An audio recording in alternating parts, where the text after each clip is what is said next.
മുന്നറിയിപ്പിന്റെ ദിനങ്ങൾക്ക് മുൻപായി ദൈവകരുണയുടെ ദുരിതകാലം. മനുഷ്യകുലത്തോടുള്ള എൻ്റെ കരുണ എൻ്റെ എല്ലാ മക്കളിലേക്കും അയക്കപ്പെടുന്നു. തീരെ ചെറിയ കുഞ്ഞുങ്ങളും രോഗികളും ഒഴികെ മറ്റെല്ലാവർക്കും എൻ്റെ കരുണയുടെ സ്പർശം ഞാൻ അനുവദിക്കും. മുന്നറിയിപ്പിനു മുൻപായി ലോകത്തിനു മേൽ എൻ്റെ കരുണയുടെ പ്രവൃത്തി പതിക്കാൻ ഞാൻ അനുവദിക്കും. ചെമ്മരിയാടുകളെ കോലാടുകളിൽ നിന്ന് വേർതിരിക്കേണ്ടിയിരിക്കുന്നു. എന്നെയോ പിശാചിനെയോ ആരെയാണ് വേണ്ടതെന്ന് തിരഞ്ഞെടുക്കാൻ എൻ്റെ മക്കൾക്ക് ഞാൻ സ്വാതന്ത്ര്യം അഥവാ സ്വന്തമായ ഇച്ഛ നൽകുന്നു.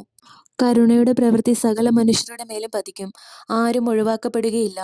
ശാസ്ത്രജ്ഞന്മാരും ഡോക്ടർമാർക്കും എന്നല്ല മറ്റാർക്കും തന്നെ ഈ കരുണയുടെ പീഡയ്ക്ക് പ്രതിവിധി കണ്ടുപിടിക്കാൻ സാധിക്കില്ല. എന്തായിരിക്കും ആ പീഡ എന്നത് നിങ്ങൾക്കിപ്പോൾ വിശദീകരിച്ചു നൽകപ്പെടില്ല. അതൊരു അതിസ്വാഭാവിക പ്രതിഭാസമായിരിക്കും. അനേകർ അപ്പോൾ കരുണയ്ക്ക് വേണ്ടി നിലവിളിക്കും. കരുണയുടെ പീഡയ്ക്ക് ഒരു പ്രതിവിധിയും ഉണ്ടാകില്ല. അതിനെ എടുത്തു മാറ്റാനും കഴിയില്ല.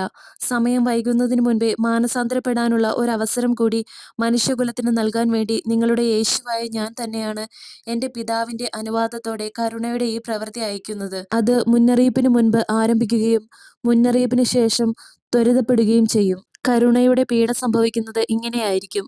ഓരോ മനുഷ്യരും ഒരിക്കലും ഭേദമാക്കാൻ വയ്യാത്ത ഒരു രോഗത്തിന്റെ രൂപത്തിൽ അവരുടെ പാപങ്ങളുടെ അനന്തരഫലം അനുഭവിക്കും. എൻ്റെ ഭൂമിയിൽ അങ്ങേയറ്റം ഹീനവും ക്രൂരവുമായ പാപങ്ങൾ ചെയ്യുന്നവർ അങ്ങേയറ്റം അനുഭവിക്കും. അവർ മറ്റാരുമല്ല, എൻ്റെ ജനിക്കാനിരിക്കുന്ന കുഞ്ഞുങ്ങളെ കൊല ചെയ്യുന്നതിന് പ്രോത്സാഹിപ്പിക്കുന്നവർ തന്നെ. കുഞ്ഞുങ്ങളുടെ ജീവനും ഭാവിയും നശിപ്പിക്കുന്നവർ, മറ്റുള്ളവർക്കു മേൽ അധികാരം സ്ഥാപിക്കാൻ ആഗ്രഹിക്കുന്നവർ, ഇങ്ങനെയുള്ള തിന്മകൾ ചെയ്യുന്നവരാണവർ. എൻ്റെ കരുണയുടെ പ്രവൃത്തി ഒരു ചെറിയ തടിപ്പോ കുരുവോ പോലെ ആയിരിക്കും ആരംഭിക്കുക. അത് പിന്നെ ഒരു വ്രണമായി മാറും. അനേകർക്ക് തങ്ങളുടെ ത്വക്ക് ചീഞ്ഞളിയുന്നതായി അനുഭവപ്പെടും. അവരുടെ ശരീരങ്ങൾ ജീർണിച്ച് ശവശരീരങ്ങളുടേതുപോലെ ദുർഗന്ധം വമിക്കും. ആ ദുർഗന്ധം അത്രമേൽ അസഹനീയമായാൽ അവർ തങ്ങളെ തന്നെ ഒളിപ്പിക്കും. എന്തുകൊണ്ട് ഇങ്ങനെ സംഭവിക്കുന്നു എന്നവർ ചോദിക്കും.